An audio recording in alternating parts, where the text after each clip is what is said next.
आज संपूर्ण महाराष्ट्रामध्ये महागायिका म्हणून प्रसिद्ध असणाऱ्या संगीता चितळे आपल्याबरोबर आहेत. त्यांचा नवा अल्बम तुझा चेहरा नुकताच रिलीज झालेला आहे. त्यांच्याबद्दल आणि त्यांच्या गाण्यांबद्दल, अनुभवांबद्दल त्यांच्याकडून आपण जाणून घेऊया. संगीता, ते तुमचं IBN लोकमत मध्ये मनापासून स्वागत.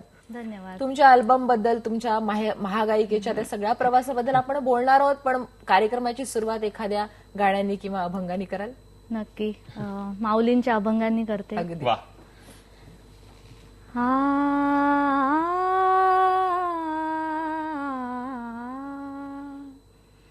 मोगरा फुलला, मोगरा फुलला, मोगरा फुलला, मोगरा फुलला, फुले वेचिता बहरू कळियासी आला, मोगरा फुलला, मोगरा फुलला, मोगरा फुलला, मोगरा फुलला. वा. संत ज्ञानेश्वरांच्या ओळींनी सुरुवात केलेली आहे आपण. खरं तर कुठलीही कला जी असेल त्याच्यासाठी एक काय म्हणतो त्याला की एक आशीर्वाद असणं खूप गरजेचं असतं, एक कृपेचा हात असणं गरजेचं असतं. तुम्ही, तुमचं आज नाव इतकं मोठं आहे महागायिका म्हणून, सगळ्या महाराष्ट्रामध्ये एकदम ओळख झालेले, सगळीकडे जातात. महागायिका होण्याच्या आधीचे दिवस तुम्हाला नक्कीच आठवत असतील, अगदी रिसेंटली. काय वाटतं त्या दिवसांबद्दल पटकन? महागायिका व्हायच्या आधीचे म्हणजे त्याच्या आधी मी कार्यक्रम करतच होते, कारण गाणं लहानपणापासूनच शिकलेली आहे मी. आणि त्यामुळे पण तेव्हा असं कधी असं वाटलं नव्हतं की आपण महाराष्ट्राची महागायिका वगैरे, असं काही एम काही नव्हतं. असं की आपण छान गायचं, चांगलं शिकलोय ते लोकांसमोर सादर करायचं, हे आनंदासाठी गायचं. हो हो नक्कीच. स्वतः आणि दुसऱ्यालाही आनंद द्यायचा. अगदी खरं आहे. कलेचं प्रयोजनच ते असतं मुळात कुठल्याही, की आनंद देणं. हो.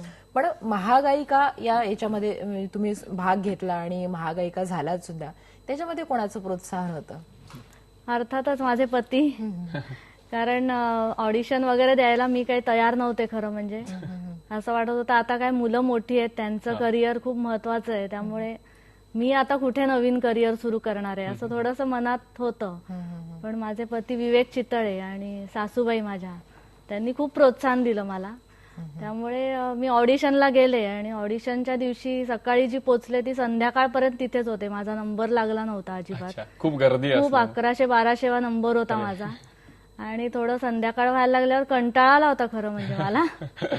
पण माझ्या मिस्टरांनी सांगितलं मला फोनवरून, नाही नाही तू थांब, थोडा पेशन्स ठेवून जरा पुढे, आपल्याला एवढं टॅलेंट आहे तर लोकांसमोर यायलाच पाहिजे. त्यामुळे त्यांनी पुश केल्यामुळेच मी तिथे पोचले. म्हणजे इथे साथीदाराचं महत्व, आणि सगळ्यात महत्वाची गोष्ट म्हणजे तुमच्या बोलण्यातून हे लक्षात येतं की जीवनाच्या कुठल्याही टप्प्यावर तुम्हाला नवीन काहीतरी मिळू शकतं, फक्त तुमचा दृष्टिकोन जो आहे तो सकारात्मक, आशावादी असला पाहिजे आणि स्वीकारण्यासाठी तयार असला पाहिजे. आणि तुम्ही एकदा ते संध्याकाळपर्यंत वाट बघून त्या ऑडिशनसाठी दार उघडून आत घुसलात, ते महागायिका होऊनच बाहेर पडलात. पण ते दार उघडून आत जात असतानाचं फिलिंग कसं होतं? नाही, ऑडिशनला एकदा सिलेक्ट झाल्यावर थोडीशी एक आशा निर्माण झाली मनात की नाही आपण काहीतरी करू शकतोय, म्हणजे 40+ झाल्यावर सुद्धा. कारण इतकी वर्ष कार्यक्रम करत होते पण असं कधी वाटलं नव्हतं की आपल्याला असं काही प्लॅटफॉर्म मिळेल. आणि इतकं आपण लोकांसमोर, म्हणजे आता टीव्ही हा मीडिया असा आहे की, आणि सारेगमप हा कार्यक्रम इतका पॉप्युलर आहे, म्हणजे प्रत्येक घरातली माणसं ते बघतात. त्यामुळे त्या कार्यक्रमात आपल्याला संधी मिळणं खूप भाग्याची गोष्ट समजते मी. ऑडिशनच्या वेळेला कोणतं गाणं म्हटलं होतं संगीताताई?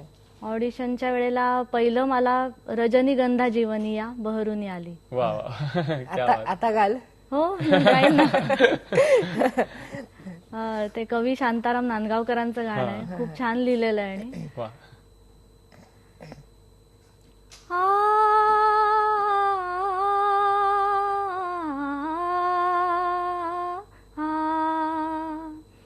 रजनीगंधा जीवनिया बहरुनी आली, मनमीत आला तिच्या पाऊली,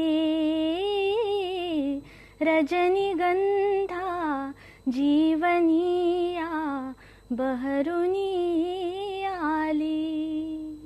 क्या बात आहे. खूप छान गाणं आहे. हे भावगीत आहे म्हणजे त्याच्यामध्ये काही खूप क्लासिकल असतं असं नाही, त्याच्यामध्ये भावाला जास्त महत्व असतं. पण ज्या हरकती तुम्ही सहजपणे घेताय, शास्त्रीय संगीताचा सखोल अभ्यास कारणीभूत आहे त्याच्यासाठी? नक्कीच.